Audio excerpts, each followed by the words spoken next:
এইবার দলিল নিয়ে এলেন মুসান্নাফে ইবনে আবি শাইবার হাদিস, ইমাম মুসলিমের শিক্ষক ইমাম ইবনে আবি শাইবা আল মুসান্নাফ গ্রন্থের মধ্যে হাদিসের কিতাবের মধ্যে একটি হাদিস নিয়েছেন, যেই হাদিসকে ইমাম ইবনে হাজার আসকালানি বুখারী শরীফের শারা ফাতহুল বারির মধ্যে সহিহ বলেছেন, যেই হাদিসকে লা মাযহাবিদের গুরু ইবনে তাইমিয়ার ছাত্র ইমাম ইবনে কাসির আল বিদায়া ওয়ান নিহার মধ্যে সহিহ বলেছেন। হযরতে উমর ফারুকের জামানায় বৃষ্টি বন্ধ হয়ে গেল, পশু পাখি মারা যায়, ফসল নষ্ট হয়ে যায়, বাচ্চা মায়ের কোলে জীবন দিয়ে দেয়, ইস্তিসকার নামাজ পড়ছেন, বৃষ্টি হয় না, দোয়া করছেন, বৃষ্টি হয় না। শেষের দিকে মানুষজন আকায়ে তাজদার মাদানিকে সরদার মুহাম্মদ রাসূলুল্লাহ সাল্লাল্লাহু আলাইহি সাল্লামের দরবারে গেলেন। আমার নবীর দরবারে গিয়ে দোয়া করছেন, ইয়া রাসূলুল্লাহ বৃষ্টির ব্যবস্থা করেন, নচেত আপনার উম্মত হালাক হয়ে যাবে। নবী পাকের দরবারে দোয়া করে চলে এসেছেন। রাতে স্বপ্নে একজন এক ব্যক্তি এসে বলছেন, সকালবেলা উমরকে আমার সালাম দিবে, বলবে বৃষ্টি হবে। যেমনই সকাল হয়েছে রিমঝিম বৃষ্টি আরম্ভ হয়ে গেছে। এই পৃথিবীর মুসলমান সহিহ হাদিস দ্বারা কি প্রমাণ হলো?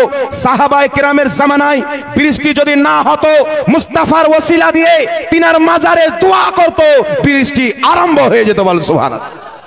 উঠান বিশ্ববিখ্যাত ইমাম ইবনে হিব্বান রাহমাতুল্লাহ আলাইহি, যিনি সহিহ ইবনে হিব্বান হাদিসের কিতাব লিখেছেন, আসমাউর রিজালের কিতাব লিখেছেন। জিনাকে না মানলে ওয়াহাবি টিকা থাকবে না, জিনাকে না মানলে দেওবন্দি টিকতে পারে না। ইমাম ইবনে হিব্বান হাদিসের কিতাব লিখনেওয়ালা নিজের কিতাব আস-সিকাতের মধ্যে লিখতেছেন।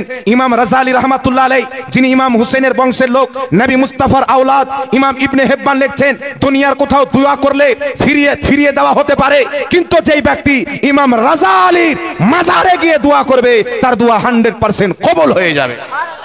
শিরকের ফতোয়া যদি দিতে হয় ইমাম ইবনে হিব্বানের উপরে দাও, শিরকের ফতোয়া যদি দিতে হয় ইমাম ইবনে আবি শাইবার উপরে দাও, শিরকের ফতোয়া যদি দিতে হয় উমর ফারুকের জামানার সাহাবার উপরে ফতোয়া দাও। তাই কিয়ামত পর্যন্ত সাহাবাকে মুশরিক বলতে পারবে না, সুন্নিরাও মুশরিক প্রমাণ হবে না। জোরে বলুন সুবহান।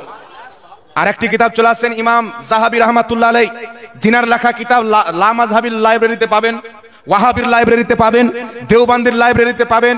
কিতাবটির নাম হচ্ছে সিয়ারু আলামিন নুবালা। কি নাম? সিয়ারু আলামিন নুবালা।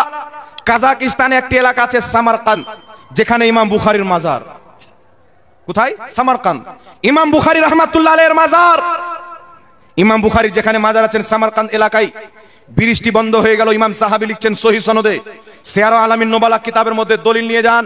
পূর্বের মুহাদ্দিসদের ওটাই আকীদা ছিল যেটা সুন্নিদের আকীদা আছে, সাহাবার ওটাই আকীদা ছিল যেটা সুন্নিদের আকীদা আছে। সাহাবায়ে কেরাম মাজারে গিয়ে ওলিদের ওসিলা দিয়ে দোয়া করাকে বিশ্বাস করত, আমরা সুন্নিরাও বিশ্বাস করি। কারণ সাহাবার তরিকায় চললে জান্নাতে যাবে, ওয়াহাবির তরিকায় চললে জাহান্নামে যাবে। আমরা কি জাহান্নামে যাব? সিয়ারু আলামিন নুবালার মধ্যে লিখছেন, সামারকান্দ এলাকায় যেখানে ইমাম বুখারীর মাজার রয়েছেন, বৃষ্টি বন্ধ হয়ে গেল। মানুষ ইস্তিসকার নামাজ পড়ছেন, প্রত্যেকদিন বৃষ্টি হচ্ছেন না, দোয়া করছেন মসজিদে, বিভিন্ন জায়গায় দোয়া কবুল হচ্ছেন না। একজন মুহাদ্দিস রাত্রে ঘুমিয়ে আছেন, স্বপ্নে আনেওয়ালা এসে বলছেন, এ অমুক, ইমাম বুখারীর মাজারে চলে যাও, ইমাম বুখারীর মাজারে গিয়ে দোয়া করো, আল্লাহ তোমাদেরকে বৃষ্টি দান করবে। জোরে হবে না সুবহানাল্লাহ। ওই ব্যক্তি স্বপ্ন ভেঙেছেন, সকালবেলা কাজীর কাছে এসেছেন, ইসলামিক কাজী, নরেন্দ্র মোদীর মতন সরকার নয়, ইলিমওয়ালা সরকার। তিনার কাছে এসে বলছেন, কাজী সাহেব আমি স্বপ্ন দেখেছি ইমাম বুখারীর মাজারে গিয়ে দোয়া করলে বৃষ্টি হবে। কাজী সাহেব বলছেন, স্বপ্ন তো খারাপ দেখোনি, ভালোই দেখেছো।